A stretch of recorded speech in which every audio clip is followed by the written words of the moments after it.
ಮಾಡ್ತೀರಿ, reality show ಮಾಡ್ತೀರಿ, as well as ಎಲ್ಲ ಥರದ ಸಿನಿಮಾಗಳನ್ನು ಮಾಡ್ತೀರಿ. Yes sir.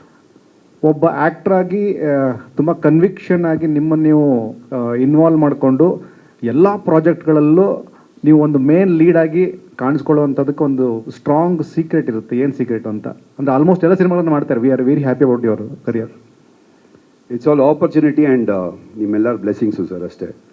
Because Kannada cinema ಎಲ್ಲರೂ ಹೇಳ್ತಾ ಇದ್ದಾರೆ ಸಿನಿಮಾ ಥಿಯೇಟ್ರಿಗೆ ಜನರು ಬರ್ತಿಲ್ಲ ಅಂತ ಅಂದ್ಬಿಟ್ಟು. I think that law will be broken by this movie.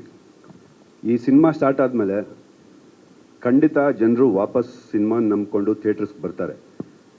And also ಅದಕ್ಕೆ ಕಾರಣ ಏನು ಅಂದರೆ, ಈಗ ತಾರಮ್ಮ ಹೇಳ್ದಂಗೆ ನಮ್ಮ ಫ್ಯೂಚರಿಸ್ಟಿಕ್ ಡೈರೆಕ್ಟರ್ ಒಂದು ಪಾಸ್ಟ್ಗೆ ಹೋಗ್ಬಿಟ್ಟು ಆ ಪಾಸ್ಟ್ನ 80s ತೆರೆ ಮೇಲೆ ತೊಗೊಂಡ್ಬಂದಿದ್ದಾರೆ.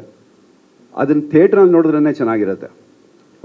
ಆ 80sಗೆ ಹ್ಯಾಂಡ್ ಪಿಕ್ ಮಾಡಿರುವಂಥ ಕ್ಯಾರೆಕ್ಟರ್ಸು ಆ್ಯಂಡ್ ಅದಕ್ಕೆಲ್ಲ ಲೀಜರ್ ಕೊಟ್ಟಿರುವಂಥ production house and most of all ನಮ್ಮ ವಿನೋದ್ ಸರ್ ಪ್ಲೇ ಮಾಡಿರೋದು.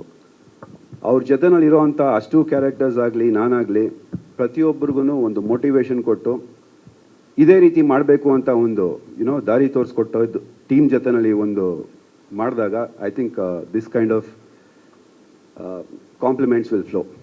ಜೊತೆಗೆ ವಿನಯ್ ಅವರು ಯಾವುದೇ ಪ್ರಾಜೆಕ್ಟ್ ಮಾಡಿ ಬಂದ ನಂತರ ಒಂದಷ್ಟು ವಿಷಯಗಳು ವೈರಲ್ ಆಗ್ತವೆ. ಇಲ್ಲಿ ಏನು ವೈರಲ್ ಆಗ್ಬೋದಂತ ಸರ್, ಒಂದು ವೈರಲ್ ಆಗಿರೋ ಪ್ರಾಜೆಕ್ಟ್ನ ತೊಗೊಂಡ್ಬಂದು ಇಲ್ಲಿ ಸ್ವಲ್ಪ ಇದು ಮಾಡಿದ್ವಿ, ಪ್ಲೇಸ್ ಮಾಡಿದ್ದೀವಿ ಅಷ್ಟೇ. ನಮ್ಮ ಮಚ್ ಬ್ರದರ್ ಇವತ್ತು ಬರಬೇಕಾಗಿತ್ತು, ಬಟ್ ಅವನು ಎಲ್ಲೋ ಶೂಟ್ನಲ್ಲಿದ್ದಾನೆ, ರಜತ್ತು. ಅದಕ್ಕೆ ಕೇಳಿದ್ದು ನಾನು. ಸೊ ಅದರದ್ದು ಒಂದು ಗ್ಲಿಮ್ಸು ಇಲ್ಲೂ ನೋಡೋದಕ್ಕೆ ಸಿಗತ್ತೆ ಅಂತ ಹೇಳ್ತೀನಿ sir. Thank you so much. Padma madam ಇಲ್ಲಿ